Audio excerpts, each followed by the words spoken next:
This is the Bartholomew Town Podcast. Hi, everyone. Welcome into another edition of the Bartholomew Town Podcast. I'm your host, Bill Bartholomew. Today, a conversation with Rhode Island Attorney General Peter Neronha on the latest in the Jhamal Gonsalves investigation.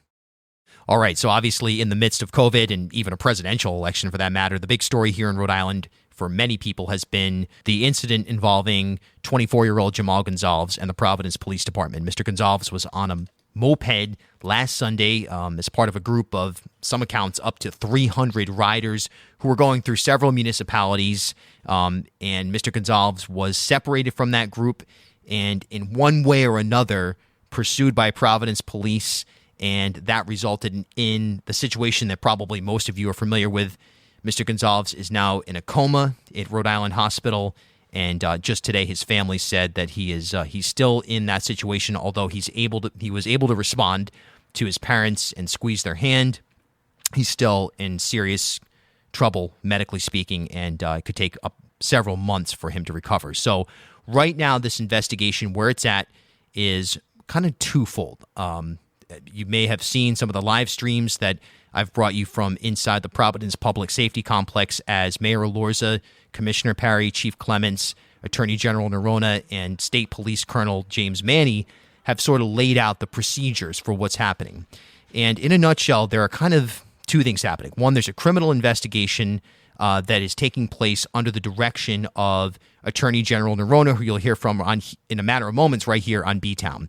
There's also going to be the procedural element of whether or not the police pursuing Mr. Gonsalves was appropriate per the policies and procedures of the Providence Police Department with respect to pursuits and chases. So yesterday, Providence Police released the body cam footage worn by the officers involved, and it didn't reveal necessarily any new concrete details in the matter. What we did learn from this is that following Mr. Gonsalves' crash, officers administered Narcan and they maneuvered Mr. Gonsalves, even attempting to take his helmet off at one point. So that was revealed in the body cam footage.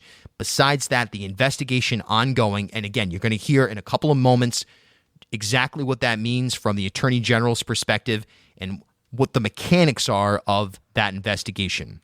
Yesterday also, Jhamal's family held a press conference, which I was at, and I asked them, are you comfortable with where the Attorney General's investigation is, with where Providence Police is on this? And they said, as of right now, things are in motion. They asked for people to remain patient as they are remaining patient with this, but that there are lots of facts that need to come out. They also indicated that there are eyewitnesses to this incident that will come forward and will provide information that can sort of help to shape a better narrative of what actually transpired. But obviously, this is an extremely horrible situation. Now, we've also brought you much of the protest that has taken place as a result of this all last week, live streaming those and reporting on those. And you've seen it. Members of this community here in Providence and the state at large just extremely frustrated by this incident and out in the streets. It did devolve into a riot on Tuesday night outside of the Providence Public Safety Complex. And then on Wednesday, the marchers tried to make their way into the city of Cranston, nearby the site of the incident, which is literally on the Cranston-Providence border off Elmwood Avenue. They were stopped by a group of Cranston police, along with state police, Warwick police, and Providence police, and several were arrested there. There was some tear gas that was deployed as well, and another bit of a chaotic situation. And then last Friday, a much more peaceful protest, no arrest, and the marchers did try to get onto Federal Hill, or they were on Federal Hill. They tried to get onto Atwells Avenue. They were blockaded by Providence police. But all in all, you get the sense that this is not going away and that people are hungry for answers. And so hopefully today, Attorney General Neronha can offer some perspective into where his office sits in this matter and how, again, mechanically it's going to play out. So we're going to hear that in a matter of moments. And as always, appreciate your listening. We're in the midst of a week of daily podcasts, mostly focused on the election, but had to bring this to you as well. This is definitely the hot button issue here in the state of Rhode Island and beyond, again, even in the thick of COVID and the election. Okay, let's get right to it. Rhode Island Attorney General Peter Neronha, the latest on the Jhamal Gonsalves investigation. Can you kind of give us a look inside at some level of where this investigation is right now, the process that you're taking in being called upon by Mayor Lorza to act as that independent arbiter?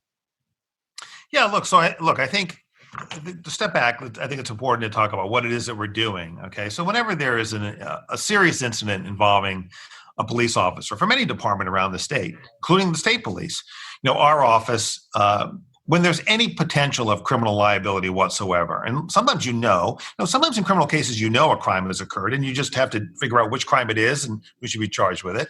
Other times you're not sure if a crime has occurred and you have to investigate it. You don't know. And those two kinds of things come up all the time. But whenever there's an incident involving a police officer, they discharge their firearm, they use deadly force. There's an allegation that they use excessive force. They're chasing somebody to try to apprehend them on foot or in a vehicle, and injury occurs. Now, what's called our Attorney General's use of force protocol comes into play. And what that means is that three entities, if you will, are going to be involved in that investigation. It's going to be this office, as the office that ultimately makes every criminal charging felony decision in the state. Police can charge a felony case initially in district court, but it cannot become a perfected, charged, for lack of a better word, real felony case unless my office signs off on it. So my office is involved in that to analyze whether or not criminal liability may exist. To help us with that, to question witnesses, to track down video. In a case like the one we're talking about, to do accident reconstruction, I don't have those investigators to do that work here in the office, so I need someone to help. If it's if the agency that's involved, meaning their officers involved in the incident, if they're my, if you will, investigative arm, my boot on the ground arm, there can be an allegation that they're not asking all the right questions, or they're not finding all the video. So the way we address that is to have a third party in, and that's the state police. Now, if it's the state police that's involved in the incident, let's say it's a trooper whose conduct is in question or needs to be evaluated, then the city or town where the incident occurs, Warwick, Providence, Jamestown, would be that other set of eyes. So it's really a team concept. The lawyers kind of guide in many ways the direction of where we're going. They make sure that all the questions are asked of witnesses, to make sure that we can analyze it under the relevant law. They're really there to oversee the investigation, but the boots on the ground investigators, the experts, to do traffic reconstruction, are the involved agency, in case we're talking about Providence, and the state police as that set of independent, boot on the ground eyes. But it really is a team effort. And we do that routinely around the state. It happens all the time. So that's how the process works. So where are we? Where are we was your other question in the context of this investigation. So where we are is we're doing that boots on the ground investigating. So what does that mean? That means doing a accident reconstruction, Providence and the state police. That's a complicated process. You do a lot of measurements, you do a lot of photographs. There are some 3D applications that come into play here. And they really do try to reconstruct what happened in this particular incident. Now, that's a technology or a process that we use all the time. We'll see on the weekends. It seems like it happens a lot on the weekends. Happened again this weekend. Well, there'll be a fatal accident on the highway or fatal incident on the highway. A lot of times, we are witnesses to those events, and we have to reconstruct what happened. Was speed involved? Was reckless driving involved? Was texting involved? And reconstructing how the accident occurred, was alcohol involved, can really give you some of those answers. So accident reconstruction is not something that isn't used very often. In fact, it's used quite frequently. And there are people here in the state that do just that and do it incredibly well, particularly state police, because they are on the highways doing this kind of work quite a bit. So we have that piece that we need to address. The other thing that we need to do is make sure we have the accounts of everyone who saw it with their own eyes, not through some video, but actually saw it themselves. And that involves some work. It's going to, so for example, I watched the body cam footage for the first time yesterday, just before we presented it to the family so that they could see it before the public could see it, yesterday, Sunday afternoon. And so you look on that videotape or that body cam footage, and you'll see, a balcony with 3 or 4 people on it overlooking, the scene. And so the question that I had then, and the investigators will track down is, look, did you canvass the neighborhood? Did you walk through that neighborhood and ask everybody then and afterwards, did you see what happened? So there's that piece of it, getting firsthand, I saw it, witness accounts, seeing whether they line up, seeing whether they conflict. And if they conflict, try to understand why they do. And then the third piece, I would say, is getting every last bit of video. And so some of that was the video that the public has already seen. One was, I believe, shot by a civilian bystander. One was from a surveillance camera down one of the streets at that intersection. And then there's the body cam footage from those officers who had their body cams rolling in the aftermath or just leading up to this incident, all of which has been displayed publicly. So what's left, we want to make sure that's all the video. And then what we'll do here is pull all of that evidence together the way we would in any case and analyze it and then see what, if anything, should be done from a criminal perspective. What we don't do, Bill, is engage in sort of a review of the Providence Police's conduct from an administrative point of view. So that, para has come up a few times in the context of this matter already, and para has a role under the city ordinances of Providence. But we're state prosecutors. And what the city of Providence does in terms of how they oversee their police department is really a matter for them to, in the first instance, decide and then operate. So para has a role, but it's not a role that is part of my world. My world is the criminal investigative process. And once we've either ruled in crimes or ruled them out, then it can proceed, in my judgment, to the next step, which is, whether that be a civil case that might be brought by, on the part of a plaintiff, whether that be some kind of, administrative action that may or may not be taken. It's just not something I judge or get involved in, where para might have a role. That's really beyond what we do. What we do is analyze the situation for whether there's any potential criminal liability, and if there is, what that liability is, and then what do we do with it? How do we present it? To a fact finder at some point. But we're a long way from getting there yet, simply because there's a lot of investigative work that remains to be done. Has your office seen any footage that the public, by and large, hasn't seen yet? Anything other than what's out there now? I have not. I have not seen a piece of footage that the public has not seen. And I think back to, I think it was earlier this year that your office sitting in the conference room and at the Attorney General's headquarters, if you will, in Providence, and that process of bringing in an agency from the outside to assist in the review of possible criminal misconduct. So that's what we're talking about, a new policy essentially under your administration that is in place in terms of review of situations of possible police misconduct. Am I hearing that right? Yeah, that's right, Bill. I mean, what we did was we expanded the old protocol. So the old protocol was really limited to deadly force cases. So cases where a police officer discharged their firearm and shot or killed, a civilian. Now that could be in the context of that could be a legitimate use of deadly force, but we needed to review that. Or when they fired their firearm and did strike a civilian, we would still review that under that protocol. What the protocol did was expand that review process to include, most significantly, in my judgment, misdemeanor conduct. So if you're a police officer and you assault somebody in your custody, so I'm not talking about using force to bring someone into custody. That happens. Not everybody who needs to be arrested goes there willingly. But when a police officer allegedly steps over that line, so you can think of a case where the person might be in the cell block already and the officer strikes them, or they might be in the back of the cruiser and the officer strikes them allegedly. Those are cases that would typically be misdemeanor assaults. And in our state, misdemeanor assaults, like all misdemeanors, are prosecuted by the local city and town solicitors. So in Providence, it's their city solicitor. In Barrington, it's their city attorney. We only do misdemeanors when they are brought by the state police. So what this protocol did was we swept in those misdemeanors that involve police officers' alleged use of excessive force, even when they're misdemeanors. And I did that because I felt like this office has the expertise and has the independence and frankly has a continuity of operations to do those very, very important cases that the public cares about, that I care about, that police officers care about really well. City solicitors do a good job. And by saying that, I don't mean to say otherwise. But the reality is that there are 38 of them, 39 of them, 38 of them, I guess. And because leave Exeter out, there are 38 of them. And so they may all apply different standards. They may apply different sentencing recommendations. They turn over from time to time as political leadership changes. So there may not be that continuity or experience or perspective over the years. And I thought these cases were so important that our input was value added. And so I decided to take that step. Support the independent journalism, opinion, analysis, and entertainment that B-Town has become known for by becoming a B-Town insider. Head over to patreon.com/BartholomewTown or click the support link where you're listening right now. We're now about just over a week into this incident. I believe it was Commissioner Parry that said this will be about a 2-week investigative process. Does that sound about right? Should the public still be expecting some sort of updates in a week from now?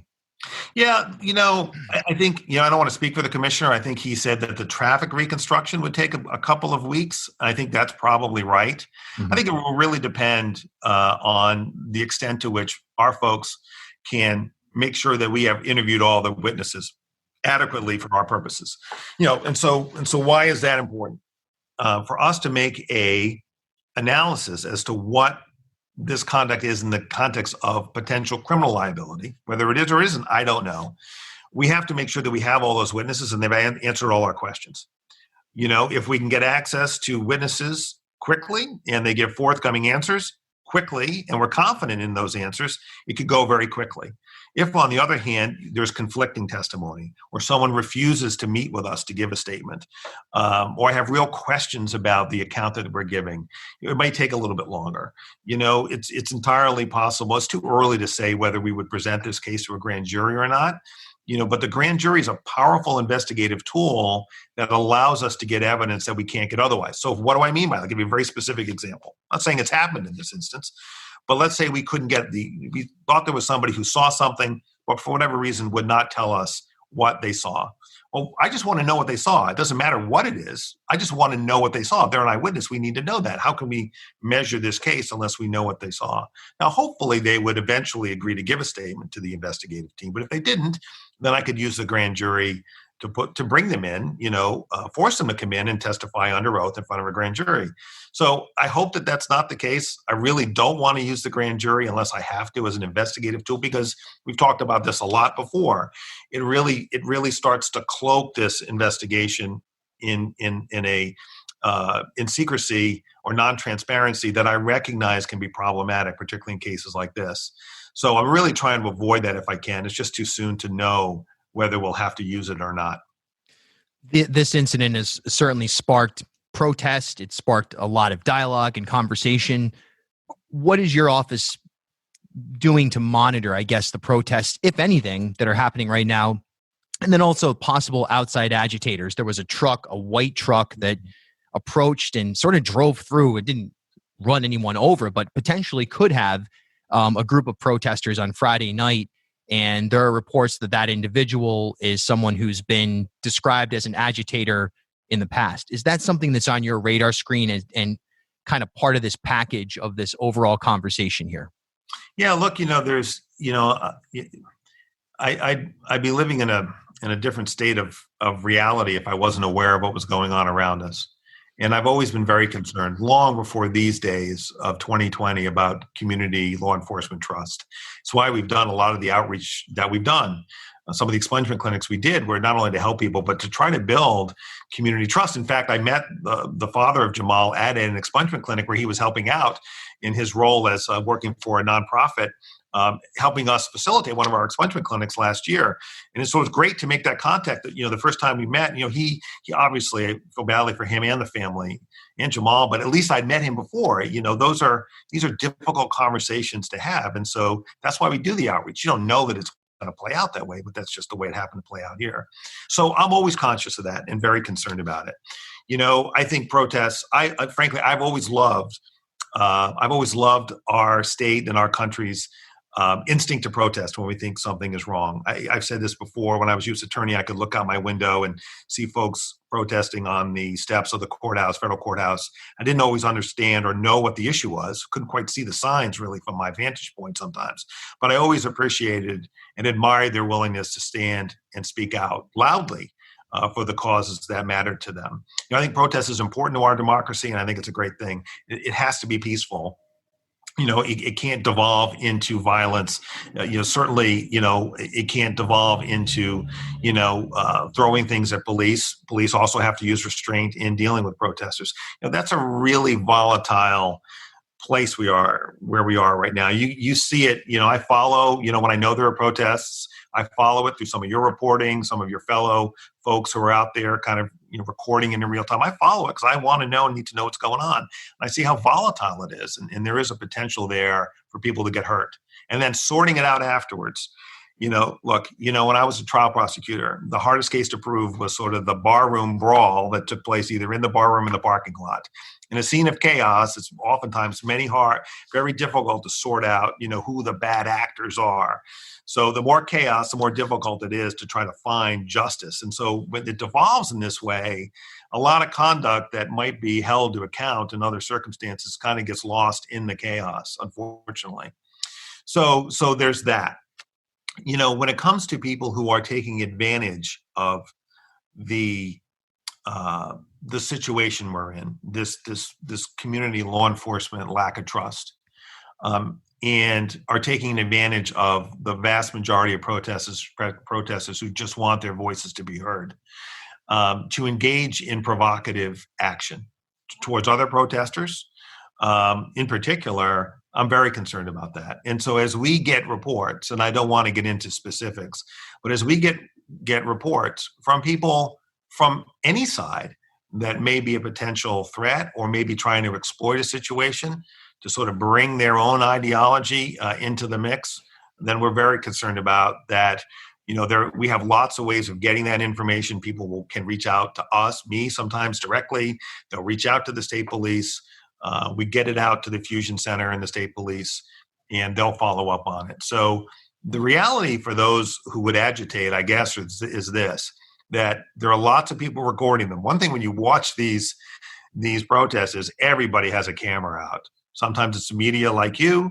Sometimes it's just an everyday, member of the public. The odds of us seeing that video are pretty high. And if you're engaged in activity, which is all concerning, we're going to follow up on it.